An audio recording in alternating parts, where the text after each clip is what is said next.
Jamais sans la grâce, une dévotion matinale proposée par l'Église évangélique de la grâce en collaboration avec l'Institut de théologie de Cotonou.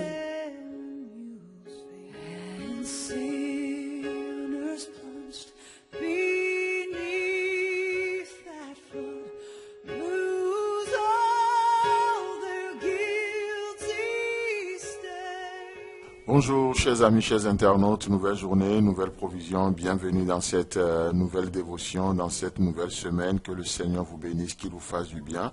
Chers amis, chers internautes, durant cette semaine ou vers la fin de cette semaine, nous allons aussi, en tant qu'émission, nous savons que vous aimez beaucoup ce que nous faisons, vous avez certainement à cœur de nous aider et nous allons dans cette semaine faire une vidéo vous présentant un peu le budget, ce que ça nous coûte les dévotions, ce dont nous avons besoin cette année et partager le besoin avec vous. Vous savez, ce serait de l'orgueil quand on a des besoins de ne pas les présenter. Nous croyons en vous, nous croyons que vous êtes des gens sensibles, nous croyons que vous avez à cœur de nous aider et comme le dit la Bible, si nous faisons connaître nos besoins à Dieu, nous pouvons aussi le faire connaître les uns aux autres. Nous pouvons le faire. Et donc, avec beaucoup d'humilité, nous allons vous présenter cette semaine le budget 2021 pour notre émission Jamais sans la grâce et ainsi nous allons faire appel aux généreux donateurs que vous êtes et ensemble nous allons continuer et que cette année nous puissions relever d'autres défis également.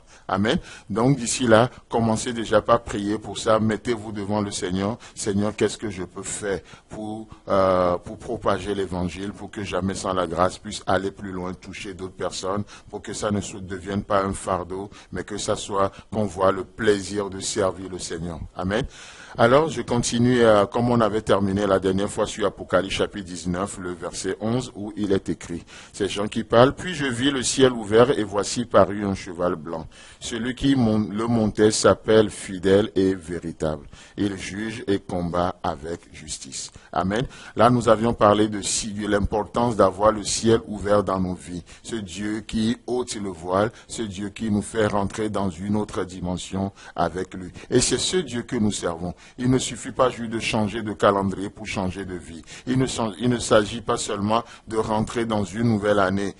Nous avons besoin, dans une nouvelle année, de rentrer dans une nouvelle dimension avec le Seigneur. Amen. C'est pourquoi nous avons besoin de voir le ciel s'ouvrir devant nous. Et il est dit, parce que le ciel s'ouvre, alors je vis un cheval blanc. Celui qui le montait s'appelle fidèle et véritable. Oh, quel beau nom. Il s'appelle fidèle. Ce n'est pas un pseudo fidèle. Ce n'est pas un pseudo-fidélité, il s'appelle fidèle. Vous savez, c'est extraordinaire ce nom-là. Et Paul va utiliser plusieurs fois ce nom. Et il va même parler aux Thessaloniciens en disant, celui qui a commencé en vous cette bonne œuvre, il est fidèle. Il est fidèle pour achever ce qu'il a commencé. Oh, la fidélité, ce n'est pas juste un attribut, mais ça devient le nom de Dieu. Dieu est un Dieu fidèle. Pas une pseudo-fidélité. Il est fidèle et il est véritable. Il est véritable. Aujourd'hui, nous parlons des choses qui ne sont pas de Dieu. Nous donnons nom de Dieu à tellement de choses. Mais là, nous sommes dans le véritable. La fidélité à laquelle nous sommes appelés, elle est la véritable. La grâce à laquelle nous sommes appelés, elle est la véritable.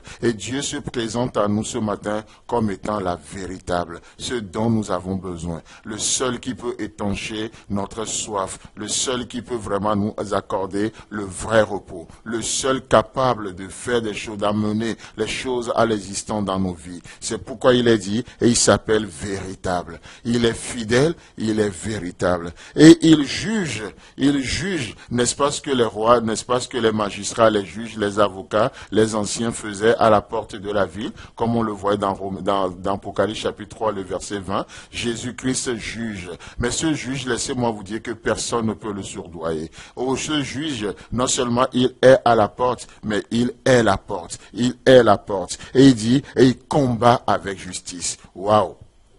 Il combat avec justice. Chers amis, chers internautes, alors que nous allons nous arrêter ce matin, j'ai une question à vous poser. Et j'aimerais que nous réfléchissions ensemble sur nos différentes plateformes, que ce soit sur WhatsApp, que ce soit sur Facebook, que ce soit sur YouTube ou que ce soit sur Instagram. J'aimerais qu'on réfléchisse tous. Et si Jésus, il juge et combat avec justice, comment le fait-il? Comment le fait-il? Quels sont les moyens de grâce que le Seigneur utilise pour faire son œuvre en nous et pour nous? J'aimerais vous entendre, j'aimerais vous lire. Réfléchissons. Il juge et il combat avec justice. Aujourd'hui, Dieu combattra pour vous. Amen. Aujourd'hui, Dieu combattra pour nous. Mais quels sont les moyens qu'il utilise? Comment le fait-il? Quels sont les moyens de grâce? Je parle de moyens de grâce parce que j'imagine que le Seigneur agit dans nos vies par pure grâce. On ne le mérite pas. Alors quels sont les moyens de grâce que le Seigneur utilise selon vous? Quels sont les moyens de grâce qu'il utilise pour faire son œuvre en nous et au travers de nous? Qu'il vous bénisse et partagez ce temps avec nous. Amen. Si vous avez aimé cette dévotion, parlez-en à vos amis. Parlez-leur du message de la grâce et de ce qu'il fait dans vous. Pour un sujet de prière, une question ou plus d'informations, contactez-nous. Téléphone 64 88 35 87 ou 96 42 69 05 ou par WhatsApp au 94 75 80 20.